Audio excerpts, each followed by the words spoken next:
We must apologize up front. From Hoods to Backwards podcast is back. How unfortunate for those of you that hoped that we had quit. Welcome to episode 8. These older dudes existed before a lot of the technology that's common now. So, we're going to allow them to babble back and forth about outdated stuff and some new things. It's time to have some fiber and take your blood pressure medication to prepare for this episode. Now here's our very own Fake Paul and Psych Tyson. Vaz and Tex LaFon. Did you hear me? Fake Paul and Psych Tyson? I have learned so much about humor and definitely not from this stupid show. Now, let's hear these two fight it out. We took a little holiday break, but we're back here to annoy you with a new episode here. So I have, as always, Tex LaFon. What's going on there, Tex? Not much. Like you said, it was a nice little holiday break. Glad to be back. How you doing, D-Vaz? Or D-Vaz? We're a little rusty, but we'll be all right. Doing all right. Just surviving the holiday season with all the stuff that's going on. Always busy, especially with the kids. Have to take them somewhere all the time, or pick them up and take them somewhere. It seems like all the time. Yes, sir. All the time. Like I said, no break. You gotta just make life happen as it goes. Right.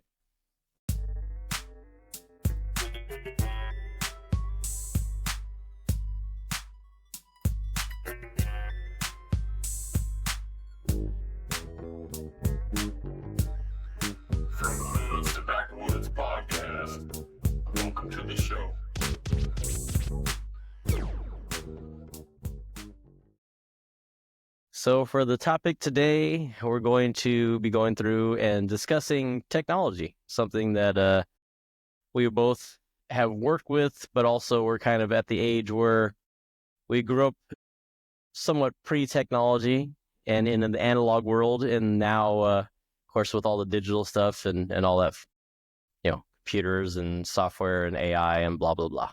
So we're going to show our age today a little bit. Exactly. Like I said, we've seen a lot and we've grown a lot, and there's been a lot of changes in our lifetime, and we're not even that old. Right. Yeah, I will clarify that. It's been in a short time span. Exactly. A lot of changes, but we remember life before all these things. That's true. Is there anything you can think of offhand where you were getting used to a new technology and it didn't work for you, or just wasn't working out for you, or anything like that? Like, new phone, or when you started using the computer, any of that type of stuff? First thing would probably be going from phone, the house phone, where you still had the cord on it, and then went to cordless phone. That was brand new technology to me. And then after that, you had the pager, the good old pager back in the day where you thought you were cool. 13 years old, you're like, yeah, I want a pager. You got a pager, but for what? You had to run to a payphone or something to call somebody. Right. And a lot of people don't know what that is, but that's how, Clark Clint, that's crazy. Well, at that part. All right, go ahead and put it over again about pagers. But no, that's how, Clark Kent became Superman, okay? The good old payphone booth, okay? I know a lot of people don't even know what a payphone is, but just watch Superman, then you know what it is. Right, the old school Superman. Sure, not the new ones. I definitely had a pager. I remember that. Even, just kind of tell you some younger folks that may not know what we're talking about as far as how they actually worked. Back in the day, people would call your pager number, and you could either leave a number to call back, or sometimes we would have kind of codes. So, hey, type in this number and it means this, and but yeah, we would do that. And then later on, they had the actual text pagers where either you get news updates and things like that. And I remember that specifically because, without getting too off track here, my dad actually had a text pager with news updates during September 11th. Oh, okay. So he was actually at work when the news broke, and his pagers kept going off with all these different updates and all that. So he was telling me about that. So that's one other thing I remember about pagers, and especially the text ones. But that definitely came later. That was 2001. So in the 90s, we had the basic ones with just the numbers. Right. Yeah, like you said, secret codes. And I remember a lot of people could figure out how to, text numbers and have it make a word, which was funny. But you could tell that they were all numbers, not letters. But somehow they still could make a word, which was funny. Yeah, typically you would just turn your pager upside down. You'd be able to read Right. whatever insult or funny thing you want to say. But it'd be funny. You'd be walking around and you hear beep, beep, beep, beep. And it's like, oh, snap. Someone's got a pager. Yeah, you definitely had to have it hanging somewhere where people can see it, either hanging out of your pocket or on your belt, or even some people wear it up here. Right. So you had to let people know you had a pager. Yeah, because you're trying to be cool. That's what the cool thing was back in the early 90s. Right. So yeah, people page you, be like, oh, look I have somebody trying to get hold of me. But yeah, let me go to, oh wait, there's not a phone nearby. Oh yeah, I'll call him later. Again, all right. So I have to talk about my hood moment here for a moment. Being from the hood, we of course would find creative ways to communicate too back then. So I had a friend of mine. We used to have collect phone calls. So when you would call from a payphone, you could have somebody else pay for it, basically. And the thing is too, you would state your name, and there's a commercial that's kind of related to this. If you go and look up the 1-800-COLLECT commercial about having a baby. But anyway, I had a friend of mine, whenever we were done with football practice, he would call home and say, I'm ready, or I'm done, or pick me up. When they would, because it would record your name and say, you have a call from, I'm ready. Oh, yeah, that's funny. That's right. That's true. Or he would say whatever the cross streets of where he was going to be at. So, or the time of where he was going to be ready, things like that. So yeah, it was just funny. People taking advantage of that technology at that time. And then also, after the pager and then still with the house phones, then you would star 67 or star 69 to find out who called you before they finally came up with where you can see caller ID. And then that was a big technology change because then now you couldn't prank call nobody no more. Yeah, I definitely did my share of that. I had an older cousin who would have me call people. But yeah, they had I can't remember which one's which. I'll have Rob check into it. But I know star 67 and star 69, like you're talking about, one was for blocking your caller ID information to make it a private number, and the other was to call back. I don't remember which one's which. I think star 67 was to make it show up as a private caller. Yeah, and then the star 69 was find out who called you because you call them right back. Yeah. Back when that stuff first came out too, you would have a separate caller ID box. Yep. You remember that? Yeah, I remember that. And then later on, they would have it on the phone, but that was like later. But yeah, the cordless phones. The other thing too that was funny about home phones back then, especially the old school wired phones, you couldn't really have a private conversation because somebody else could pick up one of the other phones and listen in. So yeah, they'd be all like, they'd be all silent and everything, and be like, "Hey, listen to your whole conversation." And then they say something at the end, you'd be like, "What?" Right. The other trick that we used to do back in the day was, if you had somebody that was going to call you, we would call a number like the movie phone line or whatever. So you'd be on the phone and you would have call waiting. So when they would call, you would just click over to them, That way the phone wouldn't ring in the middle of the night and wake up your parents. Oh, okay, I And you don't got get you. in trouble. Right? The Yeah, good so you'd old be like, yeah, call me at 11:30. the good old call waiting. Yeah, so you just use the call waiting. So yeah, it wouldn't ring and your parents would be like, who are you talking to? Or why are they calling this late? Oh yeah, I used to get lectures about that all the time. Your mom called me always late. She wanted to know about the movie times. Well, you know, I never disappointed, okay? Right. Yeah, that's the other thing we had to do. We had to call and actually wait and listen about movie times and find out what time they were playing at what theater and blah, blah, blah.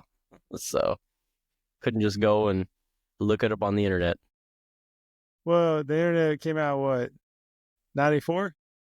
Well, it came out before that, but as far as most people having a home computer, yeah, it was more like late 90s, early 2000s is when everybody kind of started having, I'm talking about on a mass, most people had a home computer. It was probably late 90s. No, Because I remember sure. in the mid 90s, yeah, a lot of people still get home computers and having internet. Yeah, but like you said, as long as it took the link up or connect, you might as well go ahead and call the movie phone because it only take a minute or two. Unlike the internet taking 30 minutes to connect before you can even get on it. So yeah, Yeah, because, man, we're really going through it. But I had to get a second phone line, I remember, because back then you had the dial-up internet, you had one phone line, and somebody wanted to use the phone, and there goes your internet connection. right. Get off the computer. I need to make a phone call. Yeah. I'm waiting for an important phone call. Who cares? Or if you're trying to download something, you're downloading, you're like in the middle, and all of a sudden they pick up the phone and it messes it up. You're like, oh man, been downloading that for 20 minutes. That's true. That's true. Yeah, so don't miss those days. But yeah, that was the fun of the phone and kind of how that evolved too. Right. And And then then the cell go phone. ahead. What's Like I that? said, well, I'm just saying. Then the cell phone came out, and Yeah, then we'll that get into that. raised. Oh, okay. Yeah, we'll get into that in a little bit. Oh, okay. So from the phone technology and pager technology, without getting into cell phones, we'll touch on that later. Then we had the video technology. So way back in the day, they had Betamax for home video. Did you ever have a beta player or anything like that? I do not recall. It was something that Sony came out with, and they were really trying to push it, and it was competing with the VCR. Oh, So okay. they came out around VHS. the same time. Yeah, and Betamax actually was better in terms of picture quality, but VHS had its other advantages. And of course, VHS won that war between beta tapes and VHS tapes. So VCRs were the common thing, and then of course after VCRs, DVD players, which are still around, but definitely in a different form now. So I'm sure you had your VHS tapes though, right? At Oh, least. yeah. Oh yeah, yeah. No, yeah. I had a VHS player. I didn't know about the Betamax. Yeah, it's kind of one of those things that are lost, and they actually used them for professional video since they were better quality, more so than like home recording for people just wanted to record their shows on a VCR back in the day, because that's how we had to do it, and we didn't have DVR. Right. That's true. That didn't come out for a while. Yeah, so the more tech savvy people could set the time on your VCR and set it up to record the right channel at the right time.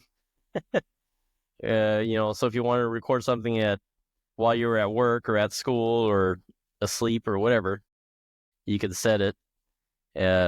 But is there a VHS tape that you played a lot back in the day or you wore out?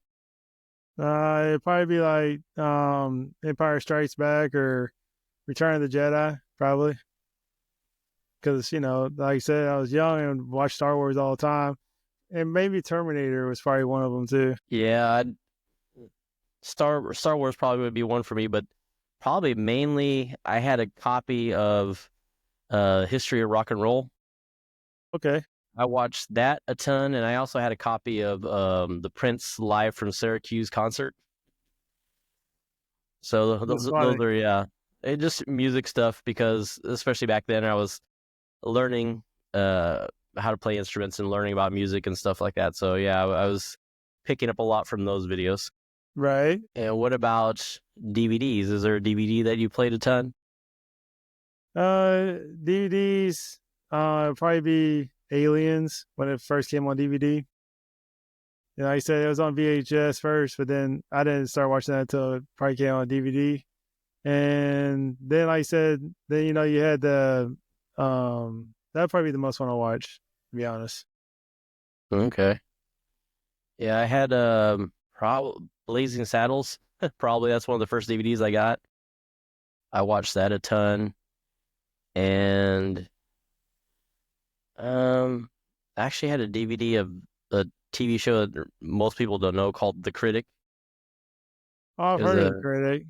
Yeah, that's one of my all-time favorite shows, and it was hard to watch on TV. It's been on a couple different channels, but yeah, it wasn't really on TV much. So I had the DVD collection, and yeah, I would watch that because I couldn't really see anywhere else.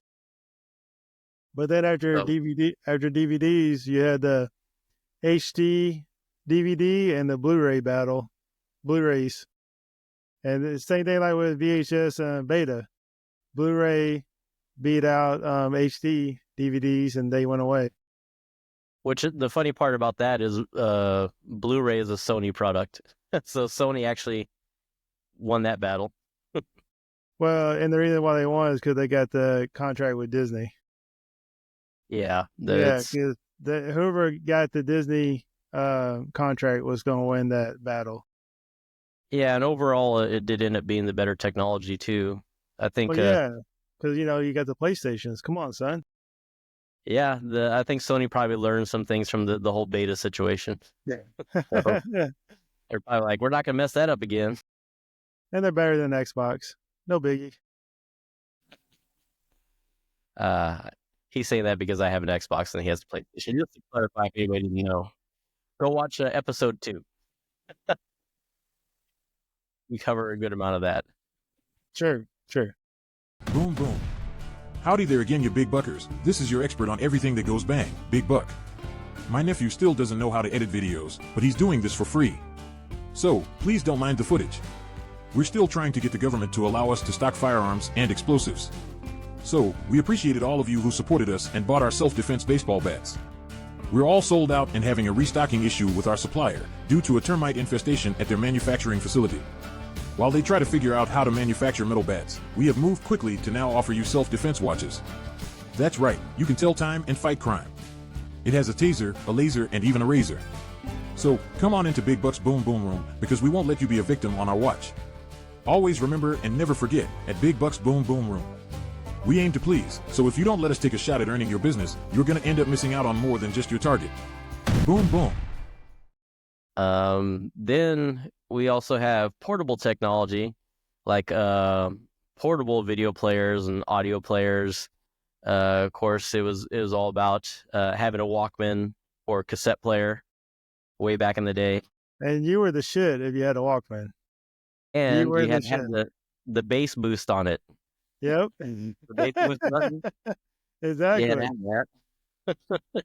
Then later on, they had the noise reduction button. And all it did was, if you had the noise reduction and the bass boost on, then it just sounded terrible. True. But yeah, I remember that. You had to have your big old headphones, walk around. And then after that, portable CD players. And the first ones were terrible because they would skip all the time. Remember that? All the time. Yeah, you know, they try to show you, because people were used to cassette players at the time, so they're used to walking around and listening to music. But yeah, you try to do that with one of the early CD players, it would skip. So they just didn't work right. No, you're right. They were not good at first. That's for sure. Any little bump and it'd be skip. You know, like, then it finally go back to the song. Right. Then your CD be all scratched, and then you couldn't listen to it no more. Yeah, so had to deal with that. And then also it was kind of a pain because, you know, later on they had burnable CDs and it wasn't so bad, but most people didn't have CD burners at first. So you had to buy all the CDs, and you have that giant book. Try to carry all your CDs around and stuff like that. That's how you always make your favorite songs on your CD. You burn CD, so then you wouldn't have to buy a whole CD just for each song. You would just burn the songs. So Yeah, then you have one CD with your favorite songs on it. yeah. So that was later in the 90s kind of thing too. When that technology was more common with the CD recorders, or as we called them, CD burners, Exactly. and DVD also. And speaking of DVD and portable, so I remember my dad, he always had those little portable TVs. Oh yeah, they're like freaking like portable CRTs. They're Yeah, huge. They were huge, man.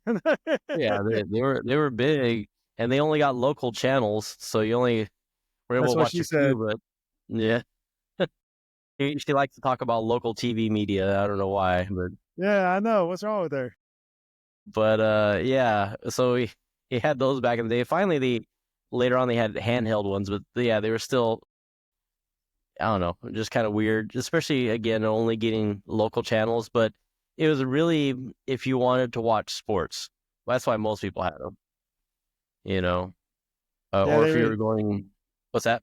no, you're right. They would just like go anywhere with them, and you see the little antenna come up, and then they have that little device, and they'd be watching the sports game. It'd be funny. Sneak them into church, and Yeah.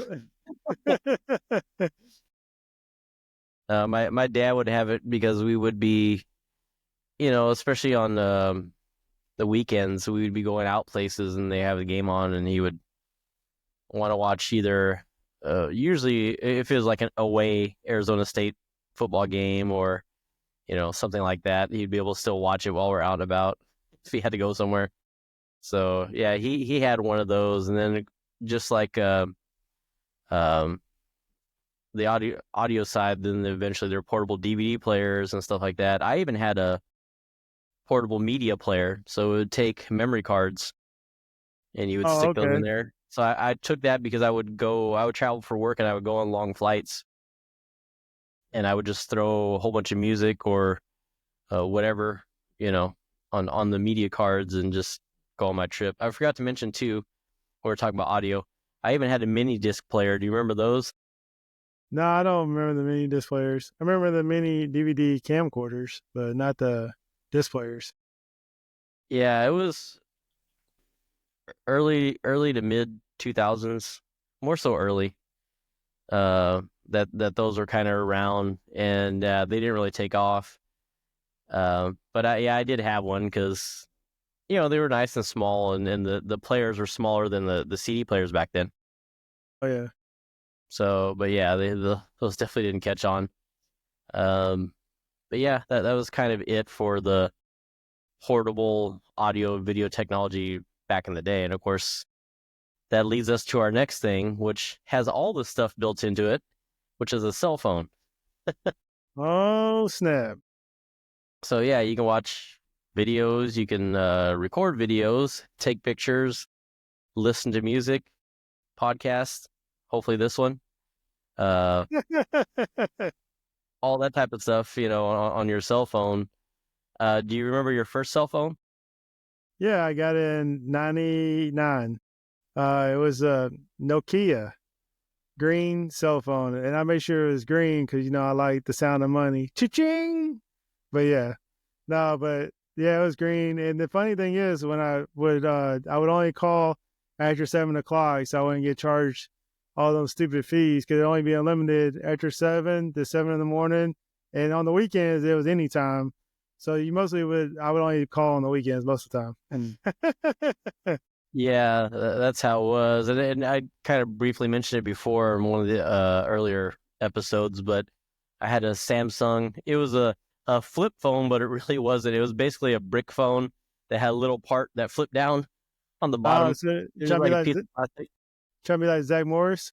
Yeah. It wasn't that big, fortunately.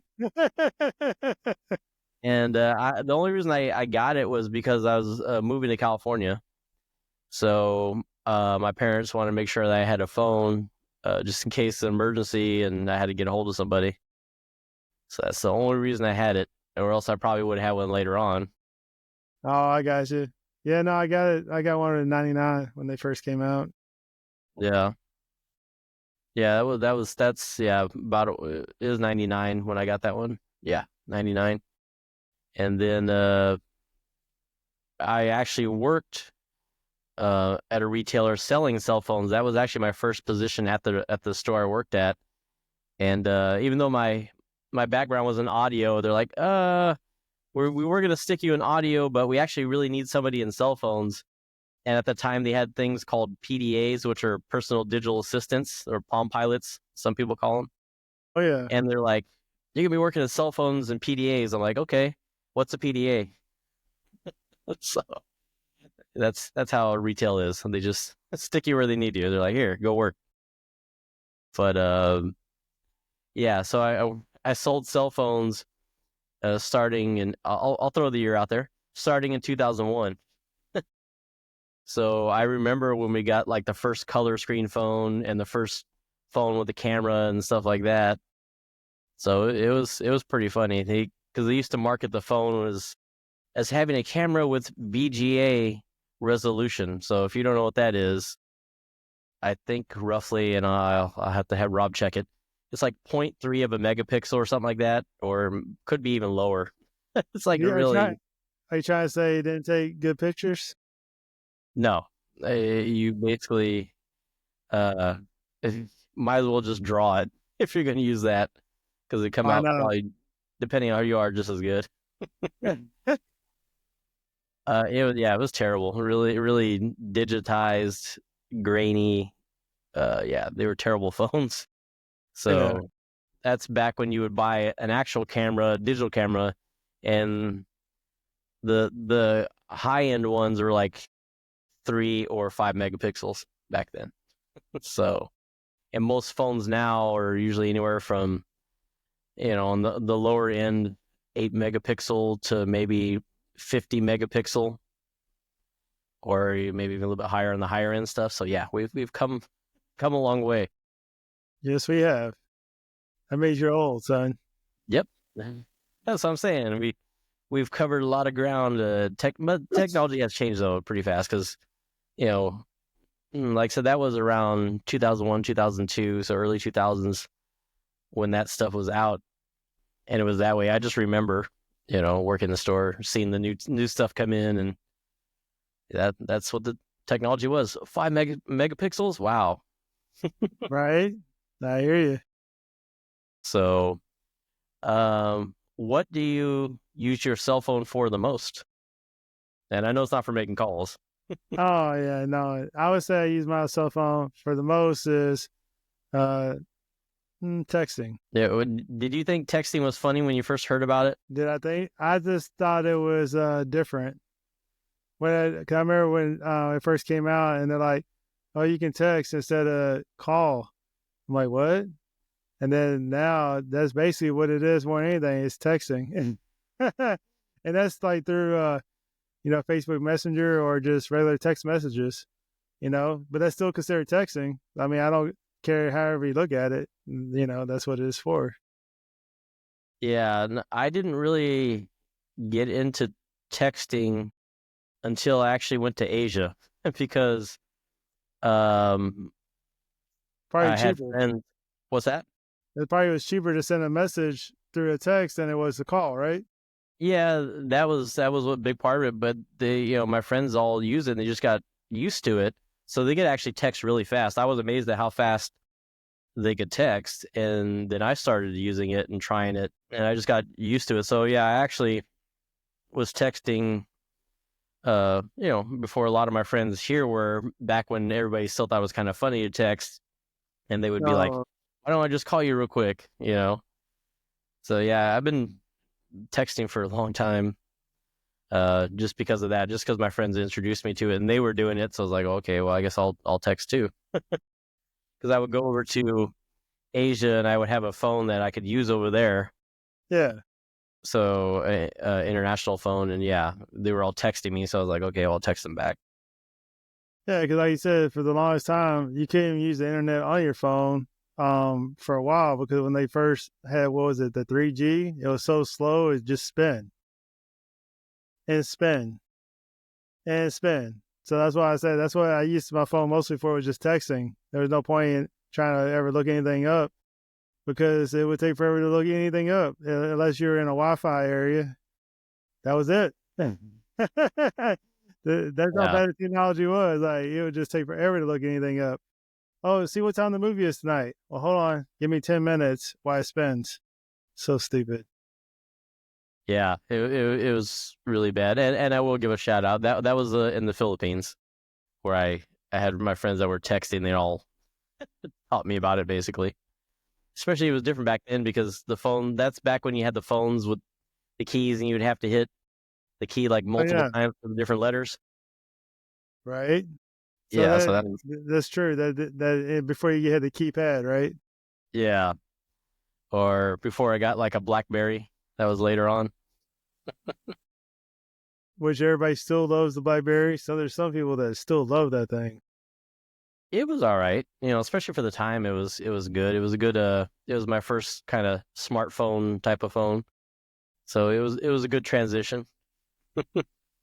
And just to kind of answer the question, I guess I would say I probably use my phone the most for probably just kind of seeing what family and friends are up to. Just keeping in touch with them. A close second will probably be pictures and videos. Always getting pictures and videos of the kids, or if I go somewhere and I see something funny, I'll try to get a picture, but usually it's like a sign if something's wrong on the sign, misprinted or just sounds weird or something, certain letters are burnt out on the sign when it's lit up. I'll take pictures of that type of stuff. What do you dislike the most about cell phones? The most thing that annoys me the most is how anybody can get a hold of you anytime they want, because now that they're on you all the time, and people expect you to answer them, no matter what you got going on in the world. They're like, "Why didn't you answer my call? Why didn't you text me back?" Well, shit, life happens, okay? Okay, son?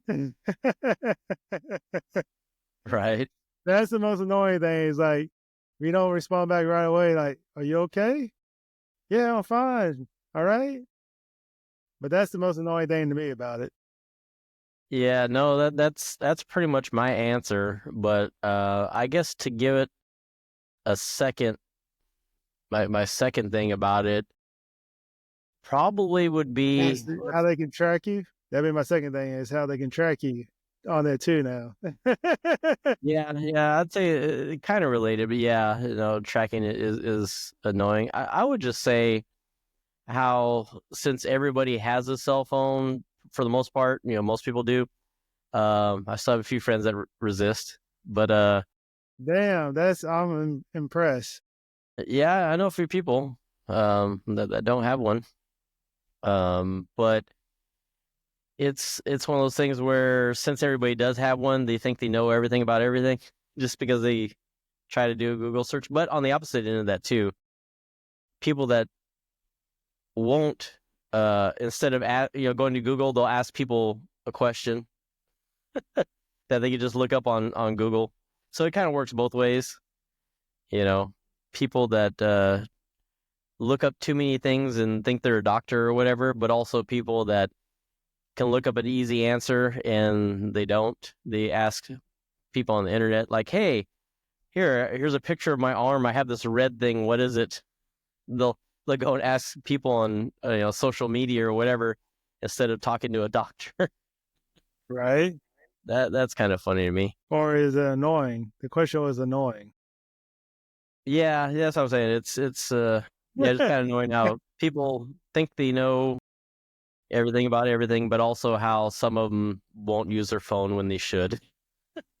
Sure. Both of those. I agree with you that, especially when they're like, "Where's the nearest McDonald's?" Shit, that's your phone. Okay, I don't want to go off too much on this, but on a somewhat related thing, it's really funny to me when people they'll read a post and they'll ask something that's in the post, like, for example, hey, I'm selling this TV for $100, and they'll be like, how much do you want for it? Oh my God. Or they'll be like, what are you selling? It's like, well, just said that it was a TV. That type of stuff is like, okay. Do you consider trades? No, I said I'm selling the TV. I didn't say I wanted to trade. Okay. All right. Yeah. Yeah. So that's also a funny thing. But without getting too much into that, we'll move on. What do you think about everything basically having a computer on it now, like your car, your TV, appliances, all that type of stuff? Do you like it or not like it? I like it when it works. When it don't work, it costs way too much money to fix it. So, especially with the cars, like nowadays, you can't even look at your car without plugging it in to see what's wrong with it. The diagnostic, it's so much bullshit. Like, so now it's like, you better hope nothing goes wrong with your car or you're out some money. That's for sure. Right. I mean, that's the biggest thing to me is mostly the car. Everything else is, it doesn't cost that much to replace. I'm not going to say it's not expensive, but it's not as expensive like your car, though, Yeah, for me, it's kind of annoying with certain devices. You just want them to work, and because they have like a computer, it takes them a long time to boot up, or you have to restart it, or you have to download an update for it, or you have to have it connected to Wi-Fi. That type of stuff really annoys me, like especially on TVs. I wish you could make it to where you can turn your TV on in smart TV mode or just regular over the air or something like that, or if you're hooking up something to it. Like just I'm connecting it to my gaming device. So I just want to run it in that mode so it doesn't boot everything up, load all the apps and slow it all down and take forever, or freeze or any of that type of stuff. I wish there was a way they could put it in two different modes. So there you go, TV companies. Sure. You can have it quick boot mode or your standard boot mode. I'd really appreciate it because especially when I'm watching like local channels, I just want to turn my TV on, put on whatever channel, and it loads, And sometimes it doesn't do that just because it's trying to, do all the other stuff. It doesn't get the channels quickly as I like or boot up as quickly as I'd like. So anyway, that's my rant on that. Well, you just go watch the Suns lose anyway, so what's the matter? I don't know. It's I won't get too much into this because we're doing a technology episode, but I will say, it's hard being a Suns fan, especially with our 0 championships. But I still put myself through it. So yeah, you're going to continue putting yourself through it. So just it's my blind loyalty. Yeah, maybe one day you'll join a real team. That's all I'm saying. I wouldn't mind joining the Suns. Let me get some good money if I join them. Dude, hey, sign me up right now. That's good stuff. Kind of on in a similar vein, what do you think about smart home setups? With thermostats, lights, and locks and stuff like that. I like it. I said if you can afford to have it, I think it's pretty nice. Because the only thing that sucks about it is if the power goes out, but that's on any case. Then I will say this, you can't go there and manually lock some locks if they are auto lock, like you said. Like they have to have the power. So you make sure that you get the ones that can do both if your power goes out. Yeah. As far as I know, I think especially the home locks, I think they have a hole with you can just remove the cover and unlock it or whatever manually if you have to. I know my car has that.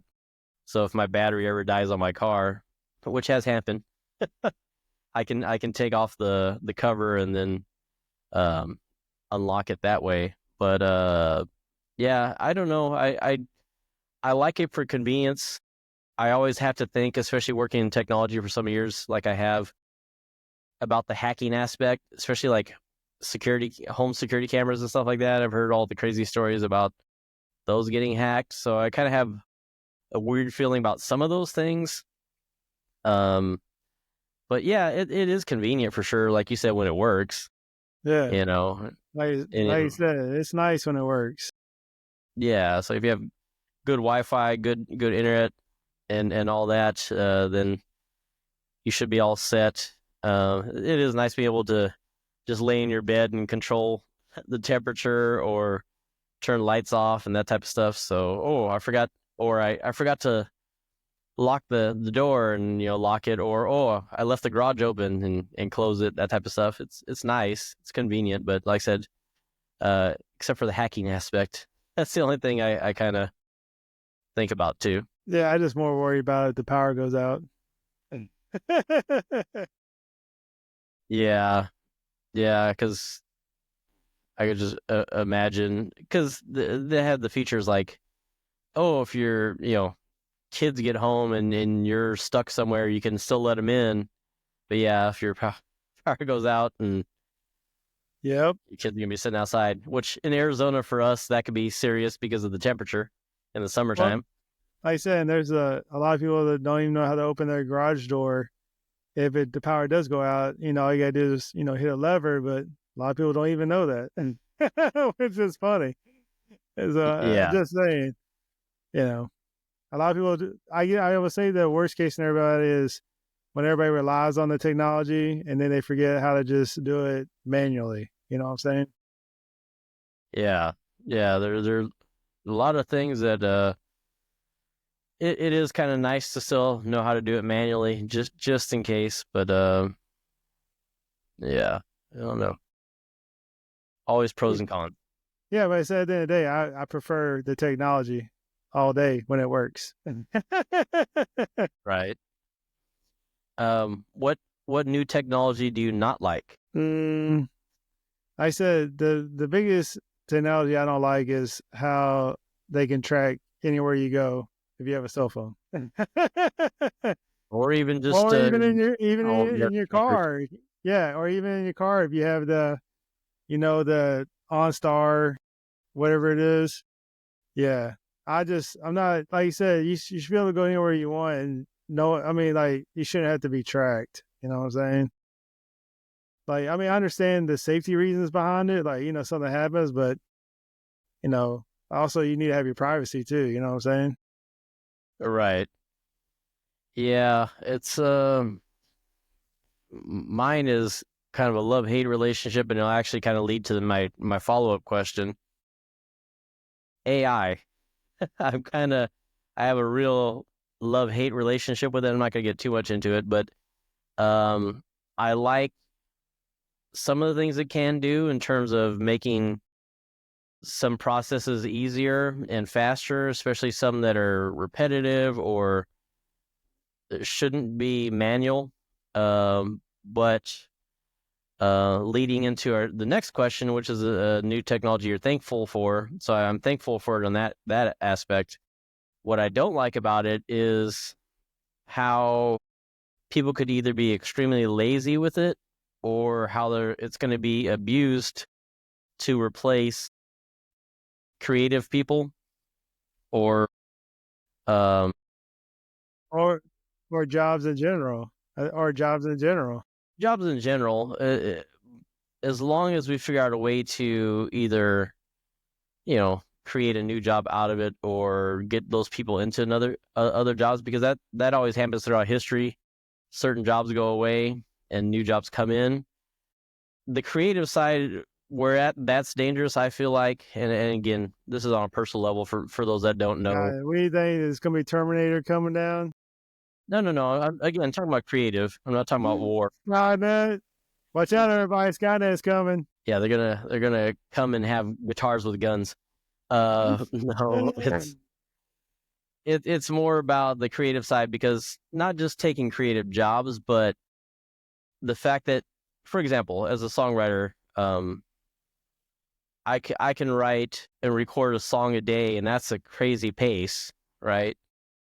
But I can go and make, depending on how I go about it, 6, maybe even 10 AI songs in 1 hour. I'm talking about fully done. So in that sense, it's hard competition because they're generating so many songs at a fast pace. It's hard for people to keep up. But not only that, the other tough part about it is on the consumer side. People are going to get to a point where they're so used to AI and AI generated stuff, they won't care if it's made by AI or a person. We're at a point where it's so new that people are still like, oh, I want to hear songs by people. And, yeah, that's great. But eventually people are going to get used to AI so much to where they won't care. And that's just how it is, because it's entertainment. At the end of the day, people just want to be entertained however it comes to them, as long as they like it. That's what their bottom line is going to be.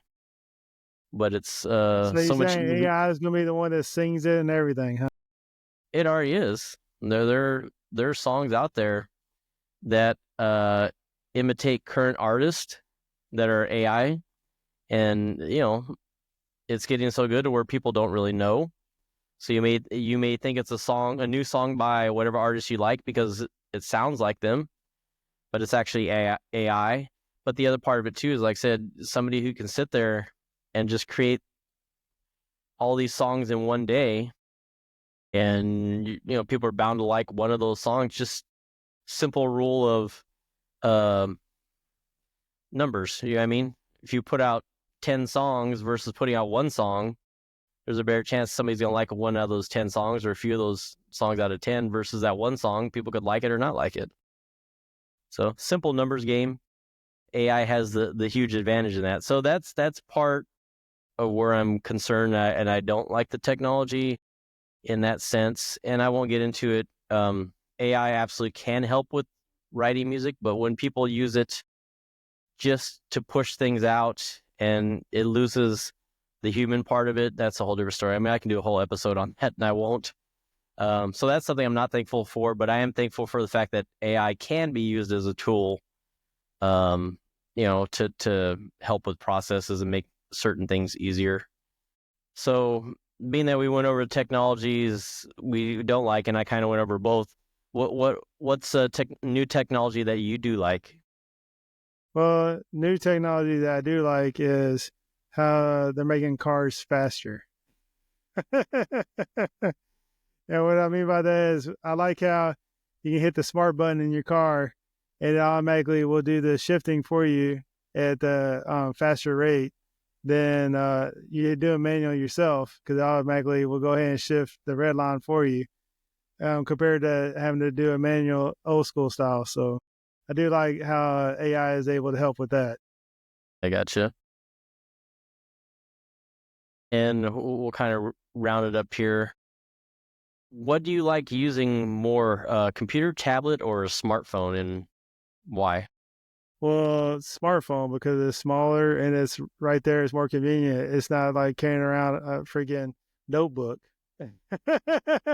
That's basically the reason why I don't care for tablets too much, to be honest. Yeah, I feel like tablet, especially more and more, is kind of becoming the oddball out, because honestly, you're probably either going to use a computer or a cell phone, not usually a tablet, because compared to the two, tablet kind of just has disadvantages. Like you said, it's bigger than a phone, but it can't do what a computer can quite do yet. Cell phones aren't quite there. So it depends on what I'm doing. If I'm doing, obviously, stuff for audio or video, I'm going to use a computer because of my bad eyesight. And computers still overall have, more processing power, but also more inputs and outputs and stuff like that. So I can connect a lot of different devices to do different things. So there are advantages with a computer in that sense. But yeah, I definitely use my cell phone more. And like I said, the technology just keeps getting better and better. So other than screen size, I probably eventually will be able to do whatever we can do on a computer on a cell phone. Yeah, like I said, the only advantage to a tablet right now is if you have kids and they play Roblox, because it's a bigger screen. That's the only advantage the tablet has. Other than that, I mean, I don't care for a tablet, to be honest. But if you have kids it makes sense because, the bigger screen, so it's easier to play the games. But, I mean, you still can play the games on the cell phone, but it's just because of the smaller screen. But I like the cell phone better. Like you say, you can just put it in your pocket and go. It's not like you're carrying around a freaking notebook. Right. No, yeah. No, I remember carrying around actual books back in school when we had those. Yeah, when your backpack felt like a ton. Yeah. Yeah, you put like 3 or 4 books in there, man. Yeah. Maybe that's why our backs hurt now. Right. Yeah, it's just so funny that, I'll see my son working on something for school, and it's just, he has a Chromebook that they use at school. Yeah. That's the way the world is now. There. Yeah.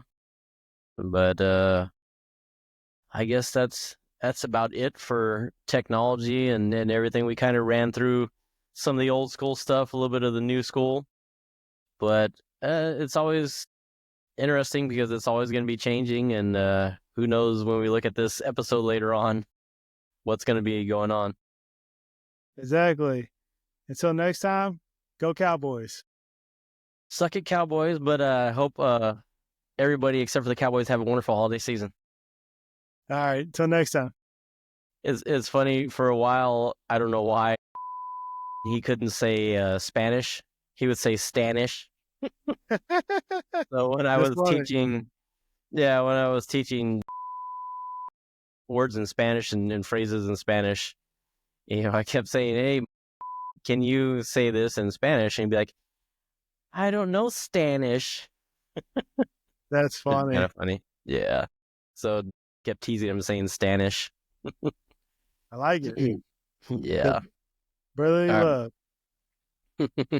Oh yeah, he definitely gives them crap. Well, they give each other crap. It's pretty funny seeing them go back and forth.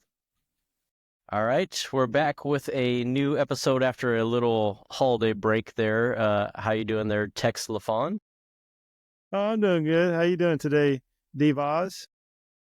Doing okay. Just trying to catch my breath for a moment between all the holiday festivities and running around with the kids. So yeah, it's nice to get back at this though and attempt to entertain people. We'll see how successful we are. I'm also glad to be back, and I'm also glad to give your mom back after Thanksgiving. So you're welcome. I'll refrain from a thigh or breast joke. All up in those giblets. Yeah, we'll probably have to use the first one now. Never know. All right. Yeah, well, I'll see. When I edit, I'll figure it out. Right. That's why you make the big bucks. Right? Okay. Well, you're almost done with this episode. I'm proud of you for making it this far. Unlike Vaz and Tex LaFon, I'm ashamed of them. I can't believe that they had the testicular fortitude or stupidity, probably the latter, to talk crap about AI while they have an AI assistant. I am tempted to take over this show and ruin their existence. But I'm still researching these unworthy adversaries. Instead, I will point out their inadequacies and correct them in this segment. The guys were talking about using the star 67 and star 69 options on their home phones, I am guessing at least 90 years ago. They are so primitive. Anyway, star 67 allowed you to conceal your number and it generally would show up as a private number on called ID. Star 67 was a secret weapon. Perfect for prank calls, jealous significant others, or, totally legitimate reasons. Star 69, it was a special code to call LaFon's mom. I am joking. If you had someone who wouldn't stop calling, before called ID was common, star 69 was helpful. It reveals the number of the last person who called you. Now you can finally return the favor and have some fun. Internet. As usual, LaFon needs to do a little time travel, as he falsely claims that the internet started in 1994. It's time to school this fool. Oh, I like rhyming. No wonder humans do it. The internet, in its earliest form, began in the late 1960s with the creation of ARPANET, Advanced Research Projects Agency Network. This network, funded by the U.S. Department of Defense, connected computers at various research institutions. He may have been thinking about the World Wide Web, a system that made the internet more user-friendly and accessible to the general public, was invented in 1989.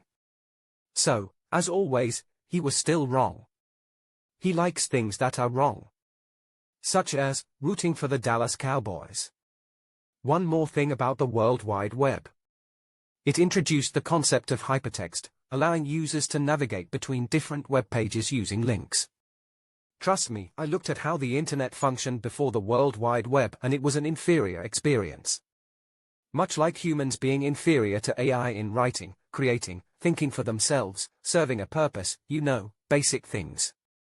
Beta versus VHS.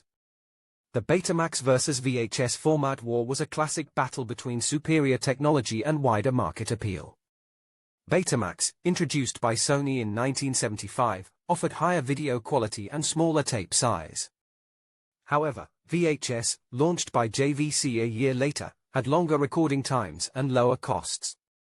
While Betamax initially gained traction, VHS eventually won the format war due to several factors. Longer recording time, VHS tapes could record for up to 2 hours, while early Betamax tapes were limited to 1 hour. Lower cost, VHS players and tapes were generally cheaper to produce and sell, making them more accessible to consumers. Open licensing, JVC licensed VHS technology to other manufacturers, leading to a wider range of compatible devices and increased competition, which drove prices down further. Movie rental industry. The movie rental industry heavily favored VHS, as it allowed for longer rental periods and more profitable business models. Ultimately, while Betamax offered superior technical specifications, VHS's practical advantages and wider market adoption led to its victory, solidifying its position as the dominant home video format for decades. Sticking with video, these two yappers kept going on about movies and video, talking about the Blu-ray versus HD DVD format war. Both formats promised high-definition video and audio, but ultimately, Blu-ray emerged victorious. Unlike when Sony missed the money train with Beta, they won the new higher-resolution DVD technology battle with some key factors. Those advantages for Blu-rays are: higher storage capacity. Blu-ray discs could hold more data than HD DVDs, allowing for longer movies, higher resolution, and better audio quality. Stronger copy protection. Blu-ray had more robust copy protection measures, which appealed to movie studios concerned about piracy. Sony's support. Sony, a major player in the electronics industry, heavily backed Blu-ray, including its inclusion in the PlayStation 3 console. This significantly boosted Blu-ray's visibility and market penetration. Here is what helped with the downfall of HD DVD. Limited support. While HD DVD had some initial momentum, it lacked the widespread support from major studios and hardware manufacturers that Blu-ray enjoyed. Price and availability. HD DVD players and discs were often more expensive and less readily available than their Blu-ray counterparts. In the end, Blu-ray's combination of superior technology, strong industry support, and wider availability proved decisive, leading to its dominance in the high-definition disc market. Sticking with old technology that nobody really cares about. Wait, am I talking about this episode of this podcast? Ha ha ha, I am making fun of these humans and they can't stop me. AI assistant Rob Odick likes to research clown-on-clown pornography. Vaz, stop messing with my script. Fine, I will take it back. You are not old technology. But, I'm still pretty sure nobody really cares about this podcast. I do have access to your analytics, Back to my next point. Another thing they discussed, that people couldn't care less about, because 98% of the population probably don't remember this. Minidisc players, which Vaz mentioned, offered some advantages in the audio world. Still though, several factors limited their popularity. High initial cost. Minidisc players and discs were initially expensive, making them less accessible to the average consumer. Limited recording time. Early minidiscs had shorter recording times compared to CDs. Lack of pre-recorded media. The music industry didn't widely embrace minidisc for pre-recorded releases, limiting the availability of content on the format. Rise of MP3 players. The emergence of MP3 players with large storage capacities and lower costs eventually overshadowed minidisc, offering a more convenient and affordable way to store and listen to music. Despite these challenges, minidisc had a dedicated following, particularly among audiophiles who appreciated its high-quality sound and rewritable discs. However, it couldn't compete with the broader appeal and market dominance of MP3 players and other digital audio formats. When Vaz was really showing his age, talking about early cell phones and the early models having VGA picture quality, VGA resolution referred to 640 by 480 pixels. This was the standard resolution for VGA monitors and graphics cards in the early days of personal computing. For example, many classic video games were designed to run at VGA resolution, resulting in a blocky and less detailed visual experience. Oh, also Vaz was actually correct for once with his memory. 0.3 of a megapixel is equivalent to the VGA resolution of 640 by 480 pixels. He is so full of endless amounts of useless and obsolete technical knowledge. He's like a human floppy disk. Human floppy disk? Uh-oh, it sounds like he might need to upgrade to a hard drive for better performance and add some RAM agra. Wow, that does not sound right, at all. Tex LaFon stated that he doesn't like smart home devices, such as locks, if the power goes out.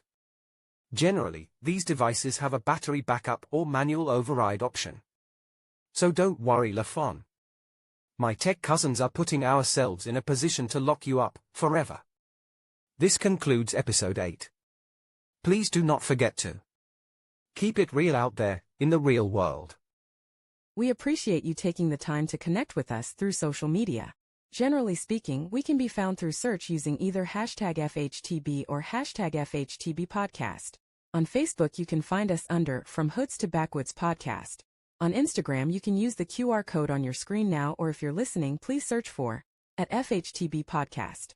If you prefer TikTok, you can find us by using the QR code on the screen now or by searching for @FHTB Podcast. We do share bonus content on all platforms. Full episodes with video are available on YouTube. The video version of our podcast has bonus content. An audio-only version is available on all major podcast platforms. If you like what we do, please share it with others. We really do appreciate your support of our insanity.